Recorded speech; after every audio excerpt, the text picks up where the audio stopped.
मुझे आश्चर्य होता है कि यह भी कोई विवाद का विषय है, बल्कि यह तो सर्वसहमति से सुनिश्चित किया जाना चाहिए कि हमारे जनप्रतिनिधि के लिए शिक्षा अनिवार्य होनी चाहिए, शिक्षा अनिवार्य होनी चाहिए, शिक्षा अनिवार्य होनी चाहिए। महोदय, शासन 3 प्रकार से संचालित होता है: राजतंत्र, कुलीन तंत्र, प्रजातंत्र। राजतंत्र, जिसमें शासन पिता के द्वारा पुत्र को स्वतः प्राप्त हो जाता है, जिसमें शासन पिता के द्वारा पुत्र को स्वतः हस्तांतरित कर दिया जाता है, उसमें भी किसी भी पिता ने अपने अयोग्य पुत्र को शासन नहीं सौंपा। पुत्र की योग्यता की परीक्षा ली गई। किसी भी प्रकार के शासन में शिक्षा की उपेक्षा नहीं की गई। शिक्षा की, चरित्र की उपेक्षा जिस भी काल में, जिस भी देश में की जाएगी, उसका पतन निश्चित है। क्या सोचकर बैठे हैं हमारे विपक्षीगण? क्या है हमारे नेता? कोई ईश्वर का अवतार है क्या?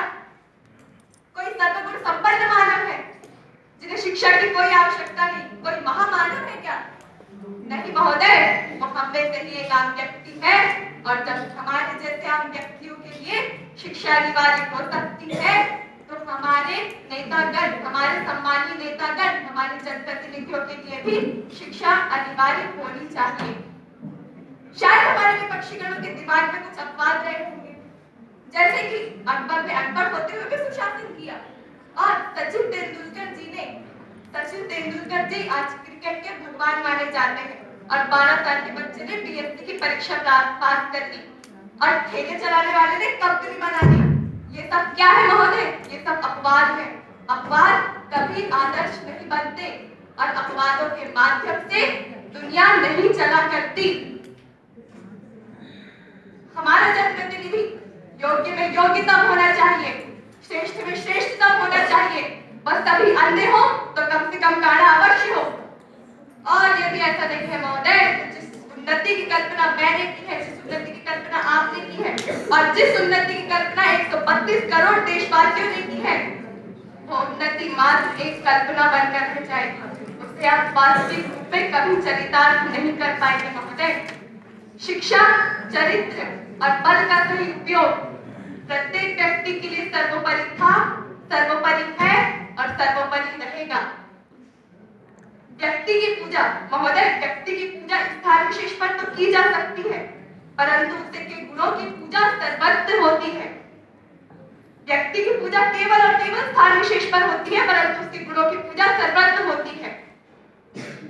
फिर हम कैसे कह सकते हैं कि शिक्षा अनिवार्य नहीं है, जबकि शिक्षा तो वह गुण है जिसके जो हीरे को, जो सड़क पे पड़े कांच को भी तराश कर हीरा बना देता है।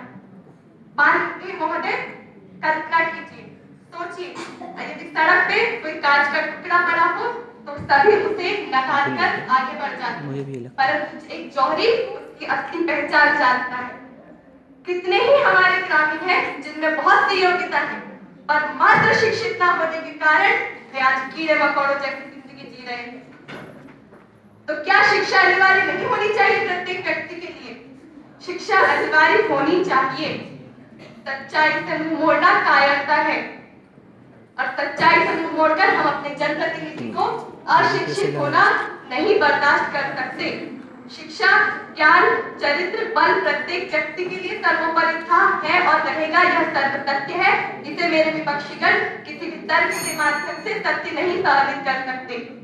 शायद मेरे विपक्षीगण इस तर्क को नहीं समझ पा रहे हैं, शायद मेरे विपक्षीगण शिक्षा के नेता की शिक्षा से तात्पर्य को नहीं समझ पा रहे हैं। नेता की शिक्षा से तात्पर्य उसे किसी कक्षा में बैठाकर फिजिक्स, मैथ या केमिस्ट्री पढ़ाना नहीं है महोदय, बल्कि उसमें व्यवहारिक ज्ञान, उसमें बल का सही उपयोग, उसमें चरित्र की आवश्यकता है। आज के नेता में ज्ञान है तो बल नहीं है, बल है तो चरित्र नहीं है, और कब तक हम ऐसे अनपढ़ और अपढ़ जनप्रतिनिधियों को अपने सर माथे पर बैठा के रखेंगे? क्यों ना अभी एक कानून लागू किया जाए और हमारे जनप्रतिनिधियों के लिए शिक्षा अनिवार्य की जाए। मेरे यहाँ बैठे समस्त मेरे विपक्षीगणों से नम्र निवेदन है कि यहाँ तो आप विपक्ष में बोल दीजिए, यहाँ तो आप अशिक्षा का समर्थन कर सकते, यहाँ भी आप अशिक्षा का समर्थन नहीं कर सकते, यहाँ तो आप जनप्रतिनिधि के लिए अशिक्षा अनिवार्य कर दीजिए, लेकिन अपने वास्तविक जीवन में कभी भी अशिक्षा को महत्व मत दीजिए। अशिक्षा को बढ़ाने वाले तर्क साथियों का समर्थन मत कीजिए।